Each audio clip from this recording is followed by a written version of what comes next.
அன்பு நேயர்களுக்கு இனிய வணக்கம். மீனம் ராசிக்கார நேயர்களுக்கு நம்ம இன்னைக்கு வீடியோ பதிவுக்கு முழுமையாக போகிறதுக்கு முன்னாடி முருகரை மனதார வணங்கிட்டு வீடியோ பதிவுக்குள்ளே போகலாங்க. ஓ முருகா போற்றி, ஓ முருகா போற்றி, ஓ முருகா போற்றி, எனைக் காக்கும் முருகனே போற்றி, நல்லதே நடக்கும், நல்லது மட்டும்தான் நடக்கும். நம்மளோட மீனம் ராசிக்காரங்க நம்பிக்கையானவங்க. உண்மைக்கு புறம்பா எந்த காலத்திலையும் எந்த ஒரு செயலையும் இவங்க செய்ய மாட்டாங்க. இவங்களை பொறுத்த வரைக்கும் தான் மட்டும் நல்லா இருக்கணும் அப்படிங்கிற சுயநலம் எல்லாம் கிடையாதுங்க. தன்னை சுற்றி இருக்கிற எல்லாருமே நல்லா இருக்கணும் அப்படிங்கிற பொதுநல குணத்தோட இவங்க வாழ்ந்துக்கிட்டு இருக்காங்க. அனுதினமும் ஆண்டவனே துணை என்று வாழக்கூடியவங்களா இவங்க இருக்காங்க. இவங்களை பொறுத்த வரைக்கும் எனக்கு நேரம் சரியில்லை, காலம் சரியில்லை, இவங்க காலில் போய் விழலாமா, இவங்க கையில் போய் விழலாமா, இதுக்கெல்லாம் துளி கூட இவங்க கிட்ட இடம் கிடையாதுங்க. இவ்வளவு அருமையான நற்குணங்களை கொண்ட மீனம் ராசிக்கார அன்பர்களே, எல்லாரும் நலமாக இருக்கீங்களா?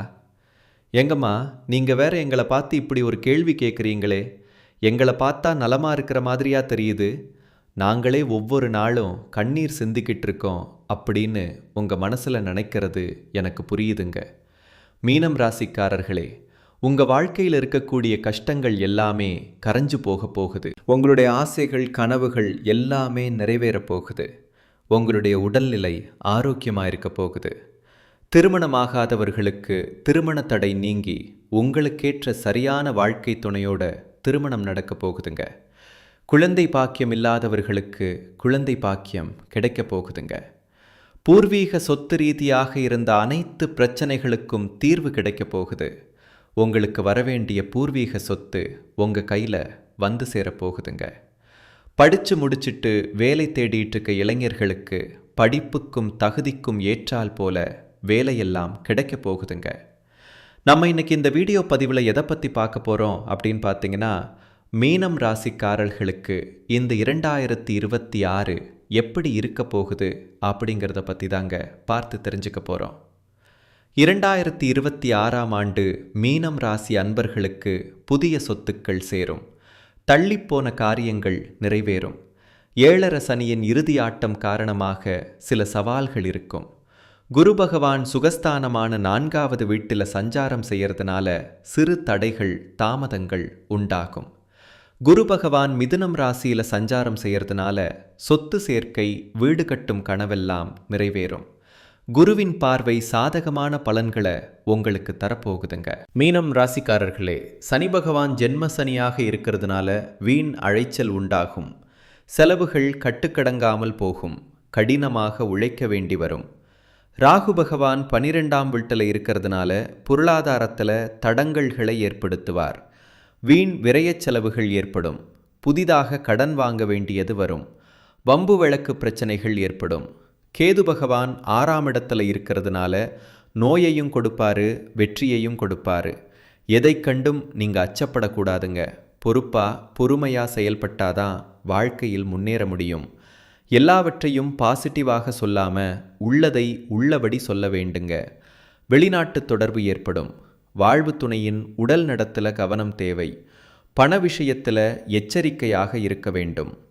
குருவின் பார்வை மீனம் ராசிக்கு 8, 10, 12ஆம் இடங்களில் வளர்வதனால அற்புதமான பலன்கள் உங்களுக்கு கிடைக்கும். நோய், பிரச்சனை, அவமானம் போன்றவற்றை குரு உங்களுக்கு தடுத்து காப்பாற்றுவார். தொழில் மற்றும் வியாபாரத்தில் புதிய பங்குதாரர்கள் இணைவாங்க. 2026ஆம் ஆண்டின் பிற்பகுதியில் முன்னேற்றம் ஏற்படும். ஜூன் மாதம் 2ஆம் தேதியில் 2026 அன்று குரு பகவான் கடகம் ராசியில் பெயர்ச்சியாகி குருவின் பார்வை வரும்போது உங்க வாழ்க்கை சூப்பரா இருக்குங்க. நிதி மற்றும் பொருளாதாரம் இந்த வருடம் சீராக இருக்க போகுதுங்க. ஜூன் மாதத்துக்கு பிறகு ஏழரை சனியின் காலகட்டத்தில் செலவுகள் அதிகமாக இருக்கும். சுப விரயங்களாக ஆடை ஆபரணங்கள் வாங்குதல், திருப்பணி வேலை செய்தல், திருமணம் நடத்துதல், வீடு கட்டுதல் போன்ற செலவுகள் இருக்கும். பழைய கடன்களை அடைப்பதற்குரிய வாய்ப்புகள் உங்களுக்கு அமையும். கணவன் மனைவிக்கு இடையே அனுசரித்து போக வேண்டுங்க. திருமண முயற்சிகள் கைகூடும். குழந்தை பாக்கியம் கிடைக்கும். குழந்தைகளின் முன்னேற்றங்கள் நன்றாக இருக்கும். வெளிநாடு சென்று படிக்கக்கூடிய யோகம் உண்டாகும். தாயாரின் ஆரோக்கியத்தில் கவனம் தேவை. முதுகு மூட்டு வலி போன்ற உடல் உபாதிகள் வரும். தந்தை வலி, உறவிலிருந்த பிணக்கல்கள் நீங்கும். உஷ்ணம் தொடர்பான நோய்கள், கண் கோளாறு, மூட்டு வலி போன்ற உபத்திரங்கள் வரதான் செய்யும். அதை கண்டு நீங்க கவலைப்படக்கூடாது. மருத்துவரின் ஆலோசனை இல்லாம மருந்துகள் சாப்பிடக்கூடாது. திருவண்ணாமலை அருணாச்சலீஸ்வரரை வணங்குவது உங்க வாழ்க்கைக்கு ரொம்பவும் நல்லதுங்க. சிவ வழிபாடு செய்வது நல்லது. சனிக்கிழமை தோறும் விரதம் இருக்கணுங்க. காக்காவுக்கு உணவு வைக்கணும். ஏழை எளியவர்களுக்கு உணவளிக்க வேண்டுங்க. தஞ்சாவூரில் தேவாராயம் பேட்டையில் இருக்கக்கூடிய ஸ்ரீ மச்சபுரீஸ்வரர் கோயிலை வணங்கலாம். உங்க வாழ்க்கையில் இருக்கக்கூடிய அனைத்து கவலைகளும் காணாமல் போயிருங்க. புதன்கிழமை மற்றும் சனிக்கிழமை எண்ணெய் தேய்த்து குளிக்கணுங்க. ஒழுக்கமாக இருக்க வேண்டுங்க. பேராசைப்படக்கூடாது. கடினமாக உழைக்க வேண்டும். அடுத்தவர்களிடத்தில் வேலை வாங்காமல் நீங்களே இறங்கி வேலை செய்யணுங்க. மீனம் ராசிக்கு ஆண்டின் பிற்பகுதியில் அமோகமான நல்ல நிலைகள் உண்டு. உங்கள் வாழ்க்கையில் நல்லது தாங்க நடக்கும். கெட்டது அப்படிங்கிற பேச்சுக்கெல்லாம் துளி கூட அடங்கம் கிடையாதுங்க. உங்களை வேண்டாம்னு உதறி தள்ளிட்டு போன சொந்த பந்தங்கள் எல்லோருமே இனி வரக்கூடிய காலங்களில் உங்களை தேடி வரப்போகிறாங்க. நம்மளுடைய ராசி மண்டலத்தில் 12வது ராசியாக இருக்கக்கூடியவங்க நம்மளுடைய மீனம் ராசிங்க. மீனம் ராசிக்கு அதிபதி குரு பகவானுங்க. பூரட்டாதி 4ஆம் பாதம், உத்திரட்டாதி, ரேவதி ஆகிய நட்சத்திரத்தில் பிறந்தவங்க மீனம் ராசியை சேர்ந்தவங்களாக இருக்காங்க. நம்மளோட மீனம் ராசிக்காரங்களுக்கு நட்பு ராசியாக இருக்கக்கூடியவங்க யாருன்னு பார்த்தீங்கன்னா கடகம், விருச்சிகம், மீனம், ரிஷபம், மகரம். இவங்க எல்லாரும் நட்பு ராசியாக இருக்காங்க. மீனம் ராசியில் பிறந்தவங்க இயல்பிலேயே இரக்க குணம் கொண்டவங்களாக இருக்காங்க. இவங்களுக்கு கற்பனை வளம் அதிகமாக இருக்குது. திரைமசாலியாக இருக்காங்க. சிறந்தத பேச்சாரல் கொண்டவங்களா இவங்க இருக்காங்க. அடுத்தவங்க செய்ய முடியாதுன்னு ஒதுக்கி வச்ச காரியத்தை கூட அழகாக திட்டம் தீட்டி இவங்களுடைய முயற்சியாலையும் தன்னம்பிக்கையாலையும் அந்த காரியத்தில் வெற்றி அடையக்கூடியவங்களா இவங்க இருக்காங்க. இந்த உலகத்தில் யாருங்க கோடீஸ்வரன்? கோடி கோடியாக பணம் வச்சுருக்கிறவங்களா? பிடிச்ச உணவுகளை சாப்பிட்றவங்களா? பிடிச்ச உறவுகள்கிட்ட பேசுகிறவங்களா? இதில் யாருமே கோடீஸ்வரன் கிடையாதுங்க. யார் ஒருத்தவங்க நோய் நொடி இல்லாமல், மனக்கவலை இல்லாமல் நிம்மதியாக தூங்குறாங்களோ அவங்க தாங்க இந்த உலகத்திலேயே சிறந்த கோடீஸ்வரன். அப்பேற்பட்ட கோடீஸ் ஈஸ்வரன் ஆகக்கூடிய யோகம் உங்களுக்கு இந்த மாதம் அமைஞ்சிருக்குதுங்க.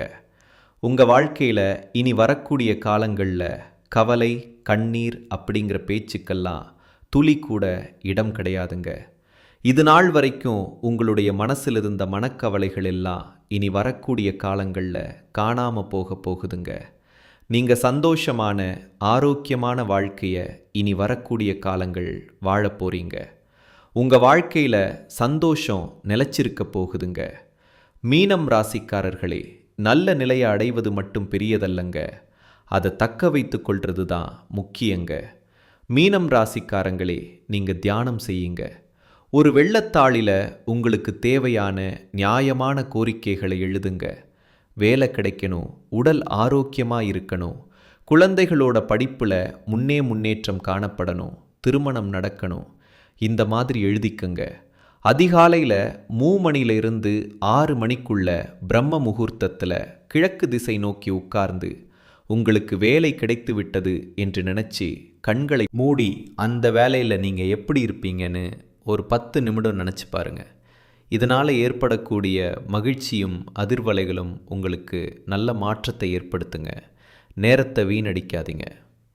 எதிர்மறையாக பேசுகிறவங்க கிட்டே இருந்து கொஞ்சம் தள்ளி இருங்க. குலதெய்வம் எங்கேயோ இருக்குது, என்னமோ இருக்குது அப்படின்னா நீங்கள் நினைக்க வேண்டாங்க. நீங்கள் எங்கே இருந்தாலும் ஒரு தீபம் ஏற்றி வச்சு அந்த தீப ஒளியில் தெய்வங்கள் இருக்கிறாங்க அப்படின்னு நினச்சி வழிபாடு செய்யுங்க.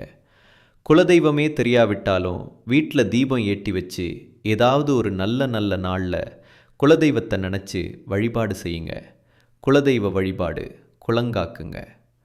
குலந்தலைக்கும் முதல்ல குலதெய்வம், அப்புறம் இஷ்டப்பட்ட தெய்வம், அப்புறம் உங்களுக்கு விருப்பப்பட்ட தெய்வங்க. எந்த கோயிலுக்கு போனாலும் என்ன பண்ணாலும் ஏற்றம் இல்லை அப்படின்னு நீங்கள் சொல்லுவீங்க. தினமும் எந்திரிச்ச உடனே சூரிய பகவானை நமஸ்காரம் பண்ணுங்க. அவங்களுடைய அனுக்கிரகம் இருந்தால் போதும். மற்ற கிரகங்கள் எல்லாம் சாதகமாக இல்லைனா கூட பரவாயில்ல. அந்த சூரியனுடைய பிரகாசம் உங்கள் வாழ்க்கையவே பிரகாசமாக மாற்றிருங்க. அந்த வெளிச்சம் உங்களை வந்து சேருங்க. உங்கள் வாழ்க்கையில் இருக்கக்கூடிய கண்ணீரெல்லாம் கரைஞ்சு போயிருங்க. நல்லதே நடக்கும். நல்லது மட்டும்தான் நடக்கும். நன்றி, வணக்கம். யார் யார் உங்ககிட்ட பேசுனாங்க, என்ன தேவைக்காக பேசுனாங்க, எந்த இடத்துல நம்மளை ஏமாத்துனாங்க நினச்சாங்க, இன்றைக்கி எந்த நிலையில் இருக்காங்க, எல்லாத்தையும் உங்கள் லைஃப்பில் பார்த்துக்கிட்ட தாங்க இருக்கீங்க. ஒரு முறை ஒரு மனுஷன் ஒரு விஷயம் தெரிஞ்சிட்டா அதை லைஃப்லாங் செய்யவே கூடாதுங்க. அவன்தான் சிறந்த மனுஷன். ஒரு வாட்டி தெரியாமலோ ஒரு தவறை செய்யலாம். தவறு செய்யாத மனிதன் இந்த உலகத்தில் கிடையவே கிடையாது. பட் அதன் மூலமாக கிடைக்கக்கூடிய வாழ்க்கை பாடத்தை ஆள் மனசில் பதிய வச்சுக்கணும். இதுக்கு மேலே எந்த ஒரு தவறையும் நான் செய்ய மாட்டேன் அப்படின்னு உங்கள் மனசில் உறுதுணையாக நீங்கள் பதிய வச்சுக்கணும்.